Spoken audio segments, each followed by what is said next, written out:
Hello friends, હાર્દિક સ્વાગત કરું છું તમારા બધાનું। તો આજે હું તમારી સાથે કાઠિયાવાડી સ્ટાઇલ વઘારેલા રોટલાની રેસીપી શેર કરીશ। આ વઘારેલો રોટલો ટેસ્ટમાં ખૂબ જ સરસ લાગે છે। રેસીપી સિમ્પલ છે, પરંતુ તમે મારી આ રીતે એકવાર ચોક્કસથી ટ્રાય કરજો, ખૂબ જ મજા આવશે। તો ચાલો હવે આ વઘારેલા રોટલાની રેસીપી સ્ટાર્ટ કરીએ। તો તેની માટે અહીંયા મેં એક રોટલો લીધો છે। આ રોટલાને મેં બપોરે બનાવ્યો હતો। સાંજે હું વઘારી રહી છું, મતલબ કે રોટલો છે એકદમ ઠંડો થઈ ગયો છે। રોટલો વઘારવા માટે આવી રીતે ઠંડા રોટલાનો જ ઉપયોગ કરવામાં આવે છે। હવે તેના બહુ વધારે પડતા નાના નહીં અને બહુ વધારે મોટા નહીં, તે પ્રમાણે પીસેસ કરી લેવાના છે। આ રોટલો હું છાશમાં બનાવી રહી છું, એટલા માટે બહુ નાના પીસેસ નથી કરવાના। તો અહીંયા મેં આખા રોટલાના પીસેસ કરી અને રેડી કરી લીધા છે। તો ચાલો હવે તેને વઘારીએ। તો તેની માટે અહીંયા મેં ગેસ ઉપર એક પેન રાખી દીધું છે અને તેની અંદર 2 મોટી ચમચી જેટલું તેલ એડ કરી દઈશું। તેલ ગરમ થઈ ગયું છે।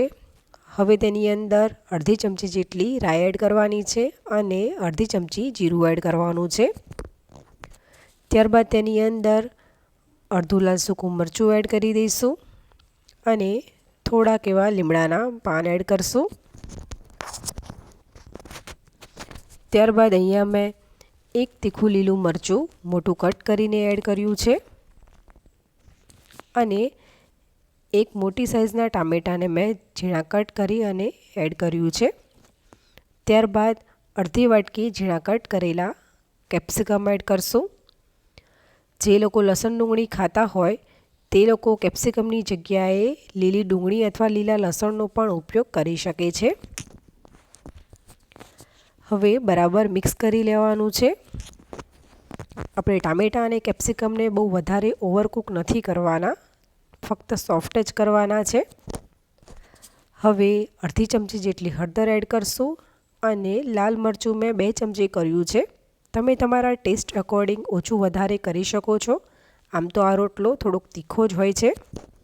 ત્યારબાદ 1 ચમચી ધાણા જીરું અને સ્વાદ પ્રમાણે મીઠું એડ કરશું, લગભગ 1 ચમચી જેટલું, અને બરાબર મિક્સ કરી લેવાનું છે। આપણે મીઠું એડ કર્યું છે એટલે ટામેટાં અને કેપ્સિકમ જલ્દીથી સોફ્ટ થઈ જશે। બહુ વધારે તેને કૂક નથી કરવાના, કેમ કે જ્યારે રોટલો કૂક થશે ત્યારે તે કૂક થઈ જશે। તો અહીંયા 1 મિનિટમાં તમે જોઈ શકો છો કે ટામેટાં અને કેપ્સિકમ બંને થોડા સોફ્ટ થઈ ગયા છે અને સાઇડ્સમાંથી થોડુંક તેલ પણ છૂટું પડી ગયું છે। ત્યાર પછી તેની અંદર 1 કપ મેં છાશ એડ કરી છે અને આ છાશ મેં થોડી ખટુંબળી લીધી છે, જેથી કરીને રોટલાનો ટેસ્ટ છે એ ખૂબ જ સરસ આવે।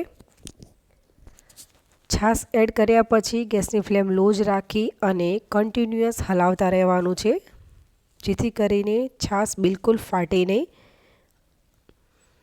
તો આ રીતે સતત હલાવતા જ રહીશું।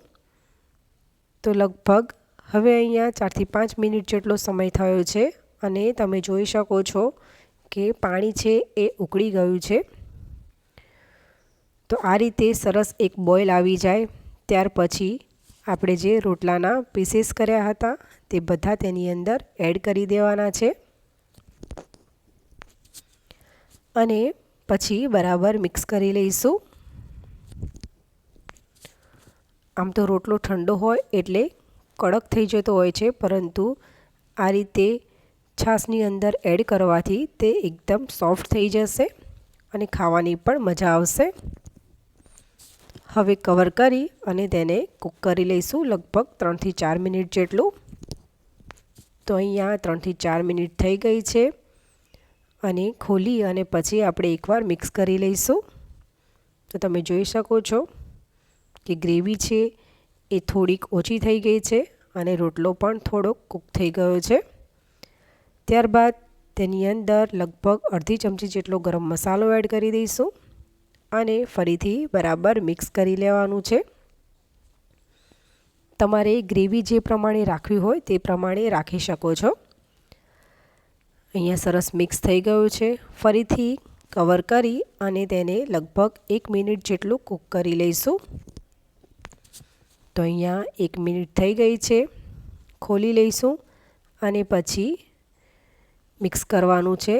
તમે અત્યારે જોઈ શકો છો કે ગ્રેવી છે એકદમ પરફેક્ટ છે. તો આપણો આ રોટલો કૂક થઈ ગયો છે. હવે છેલ્લે ઉપરથી થોડી એવી કોથમીર એડ કરી ગેસની ફ્લેમ બંધ કરી લઈશું. ત્યાર પછી તેને મેં અહીંયા એક પ્લેટમાં સર્વ કરી લીધું છે. ખરેખર ફ્રેન્ડ્સ, તમે પણ આ વઘારેલો રોટલો બનાવજો, ખૂબ જ મજા આવશે. તો ફ્રેન્ડ્સ, તમને જો મારી રેસીપી ગમી હોય તો લાઈક કરજો, ફ્રેન્ડ્સ અને ફેમિલીમાં શેર કરજો અને સબસ્ક્રાઈબ કરી બેલ આઇકન જરૂરથી પ્રેસ કરજો, જેથી કરીને મારા બધા વિડીયોની નોટિફિકેશન તમને જલ્દીથી મળતી રહે. તો ચાલો ફ્રેન્ડ, ફરી મળીશું. ત્યાં સુધી આવજો.